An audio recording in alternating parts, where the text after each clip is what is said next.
Ano kaya ang totoo? Siguro hindi masama na liwanagin din ng mga Duterte. Si Attorney Nicolas Holtman, ito ba ay nag-resign o tinanggal as defense chief ni dating Pangulong Duterte dyan sa kanyang kasong crime against humanity sa International Criminal Court. Pakinggan po ninyo itong balitang ito. Nag-viral na ito pero ito yung sinasabi. Ang abogadong si Nicholas Kaufman na umatras bilang lead defense counsel ni dating Pangulong Duterte sa kasong crimes against humanity sa International Criminal Court. Sinabi ni Kaufman na natapos na ang kanyang engagement kay Duterte noong pang March 31 at nagdesisyon ang kanyang kliyenteng maghanap ng kanyang kapalit. Naharap po anya sa status conference ng kaso sa May 27. Bago niyan, unang pinayagan ng korte na umatras sa defense team si Associate Counsel Dove Jacobs. Iginit naman ni ICC Assistant to Counsel Maria Cristina Conti na bagamat may karapatan si Duterte na pumili ng abogado nais ng mga biktima ng war on drugs na matiyak na hindi ito magpapaantala sa kaso. Ayon kay Conti, hindi agad ito makaaapekto sa timeline ng korte o makabubuo ng bagong hakbang. Ayun, so yan ho yung balita. Kaya dapat liwanagin. Baka kasi sabihin na naman na nag-resign o tinanggal. Pero ang sinasabi ko sa report, natapos na daw yung parang kontrata o obligasyon nitong abogadong ito para kay Duterte noong March 31. Baka yun ang usapan lang hanggang March 31. Hindi na na-renew. O baka naman tinapos lang yung buwan. At ngayong Abril at ito nakarang Abril at Mayo hindi na siya. Hindi ko alam kung yan ay strategy ng kampo ni Duterte para ma-delay yung actual trial. Kasi nagpalabas na nung nakaraang araw pa ang ICC na meron silang jurisdiction sa kaso ni Duterte. At meron din silang nakitang basihan after ng kailang pagsusuri doon sa pre-trial chamber na merong mga ebidensya o basihan para ituloy ang paglilitis o trial. Tapos ngayon, na ganito, biglang wala na pala yung abogado niya. O yan. Anyway, tama yung sinabi ni Conte na karapatan ni Duterte kung siya magpalit. Pero kung ito ay strategy, kung ano man, hindi natin alam. Pero kung talagang wala na yan at ibang abogado na, ay tingnan natin kung ano mangyayari. Ang importante yung paglilitis ay huwag ma-delay at kasi ang pagdunos sa paglilitis, dun ho natin makikita yung katarungan ng lahat, katotohanan sa lahat. Mabigyan ng hustisya si Duterte kung walang kasalanan, ay di papakawalan.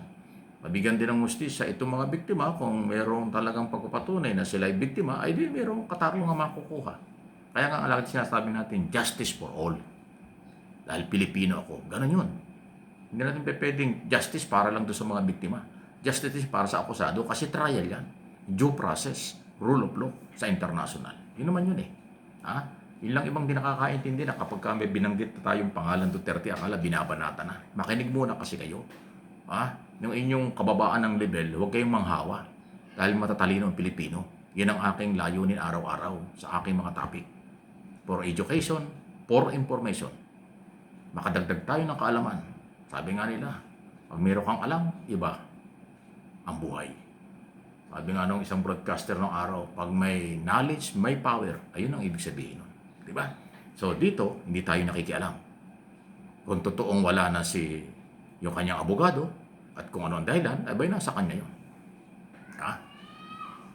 Kaya lang sa isang banda, kung tutuusin natin, para wala naman na ipanalo yata si Attorney Nicolas Coltman, di ba? Parang lahat talo.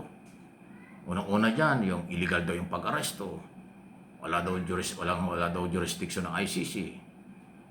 Hindi raw dapat magkaroon ng pre-trial. Ang dami niyang petisyon eh. Interim release. Wala. Lahat ng petisyon niya at ginawa ni Attorney Coltman, binasura.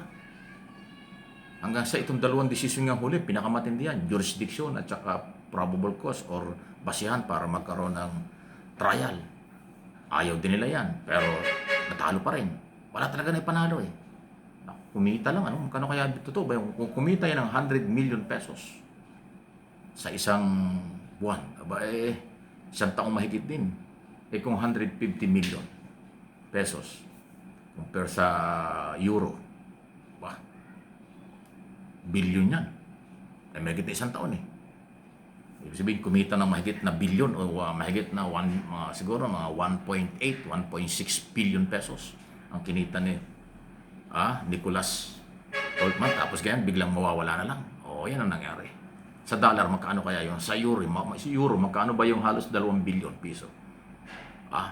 Sa mahigit na isang taon. Kasi nahuli si Duterte nung March. Ay sabi ni Nicolas sa report, si Coltman daw natapos ang kanyang serbisyo nitong March 31. Ay sakto pala isang taon. Sakto pala isang taon. 12 months times 100 million, si 1.2 million. Eh kung 150 million o di 1.8 billion pesos.